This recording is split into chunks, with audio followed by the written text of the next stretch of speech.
جب سیدہ زینب قافلہ لے کے دمشق پہنچی تو بازاروں اور گھروں کی چھتوں پر لوگ جمع ہو گئے تھے۔ کسی کو کچھ پتہ نہیں تھا کہ یہ کٹے ہوئے سر کن کے ہیں، اور جو قیدی آ رہے ہیں اونٹوں پر کجاووں پر یہ کون ہیں۔ صرف اتنا اعلان کیا ہوا تھا کہ حکومت کے کچھ باغی تھے اور باغیوں کو قتل کر دیا گیا ہے۔ اب یہ باغیوں کے سر دربار یزید میں پہنچائے جا رہے ہیں۔ لوگ باغیوں کو دیکھنے کے لیے چھتوں پر چڑھ رہے تھے۔ کسی کو کچھ خبر کچھ پہچان نہ تھی۔ ہجوم ہو گیا، قافلہ رک گیا بازار دمشق میں۔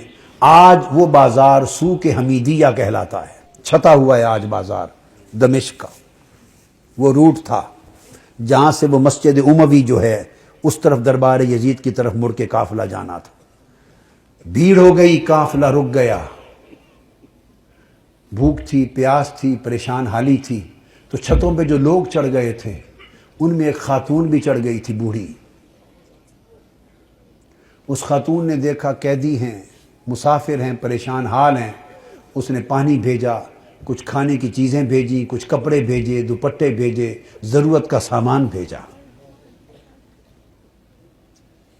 سیدہ زینب نے سارا کچھ دیکھ کر اس خاتون کو بلوایا۔ جب وہ قریب آئی تو فرمایا کہ بی بی، تو نے ہمارے ساتھ بڑی نیکی کی ہے۔ کوفہ سے لے کے دمشق تک کسی نے ہمیں پوچھا تک نہیں، کسی نے ہمارے حال کی خبر نہیں لی۔ تم کون ہو اور ہمیں کیا سمجھ کے ہم سے اتنی بھلائی کی؟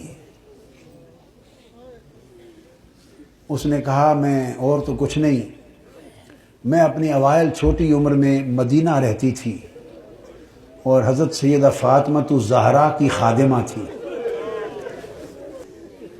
پھر جب ان کا وصال ہو گیا تو مدینہ چھوڑ کے دمشق آ گئی، پھر وہاں نہیں رہی۔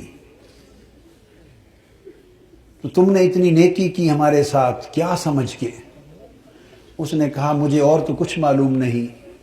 تو جب آخری وقت تھا حضور سیدہ کائنات کا تو میں نے عرض کیا بی بی مجھے کوئی وصیت کر دیں، وصیت کی عمر بھر عمل کروں۔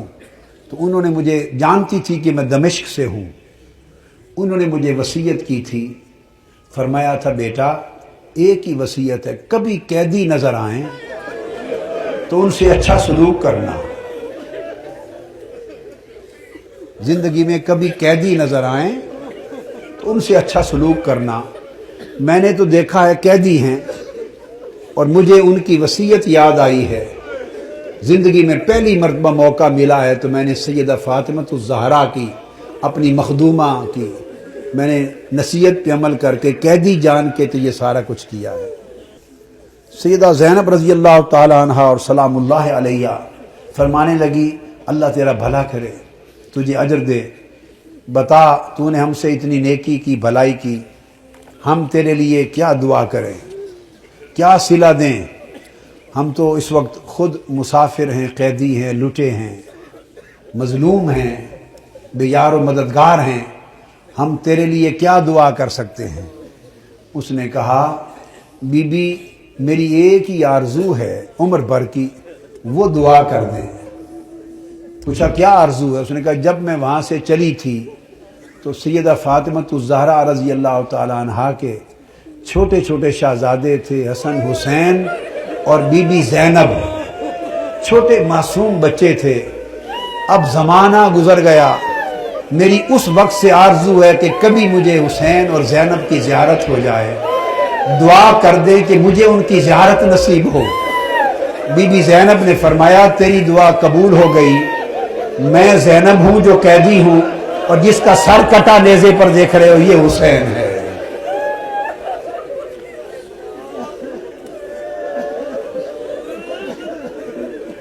اللہم صلی علی سیدنا و مولانا محمد وعلی آلہ وصحبہ وبارک وسلم۔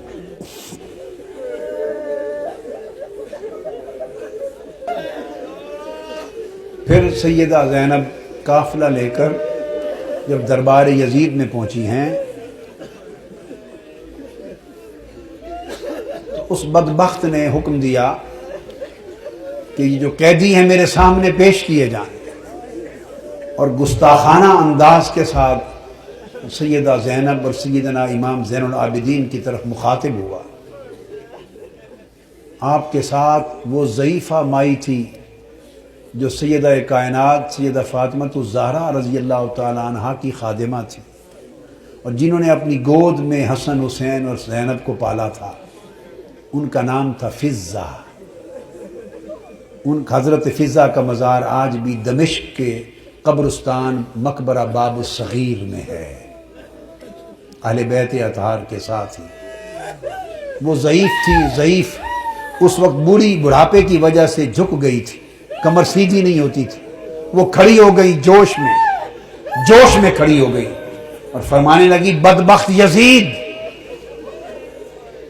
تم جن کو باندیاں کہہ رہا ہے، یہ قیدی باندیاں پیش کی جائیں، خبردار، یہ دنیا اور آخرت اور کل کائنات کی مالک و وارث ہیں، تاجدار کائنات کی شہزادیاں ہیں، تمیز سے بات کر۔ یزید نے اپنے فوجیوں کو دیکھا اور کہا کہ یہ بوڑھی خاتون کون ہے جو جسارت اور بے ادبی کر رہی ہے ہمارے دربار میں، اس کی خبر لو۔ اس کے فوجی اٹھے، انہوں نے تلوار لہرائی ڈرانے دھمکانے کے لیے بی بی فضہ رضی اللہ تعالی عنہا کو۔ بس اتنا عمل کرنے کی دیر تھی کہ خود یزید کے فوجیوں میں درجنوں سینکڑوں فوجی حبشہ کے رہنے والے تھے، اور بی بی فضہ بھی حبشہ سے تھی۔ یزید کی اپنی فوج کے حبشی جوان، یک لخت 20 حبشی جوان تلواریں میان سے نکال کے کھڑے ہو گئے۔ ان کی جو قومی غیرت تھی اور وطن کی حمیت تھی، اس نے جوش مارا۔ اس نے کہا، خبردار، یہ ہمارے وطن کی ماں ہے، حبشہ کی ماں ہے، اگر کسی نے اس کی طرف ہاتھ بڑھایا تو تلواروں سے گردنیں کاٹ دیں گے۔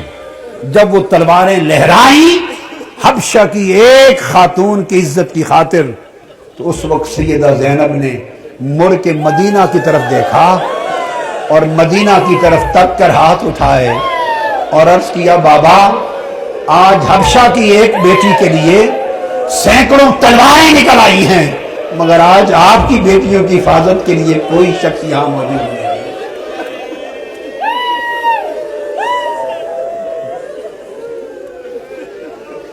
اللہم صلی علی سیدنا و مولانا محمد وعلی آلہ وصحبہ وبارک وسلم۔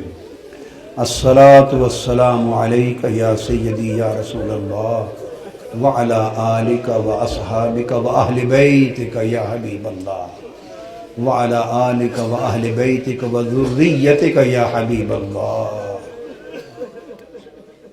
وما علینا الا اللہ۔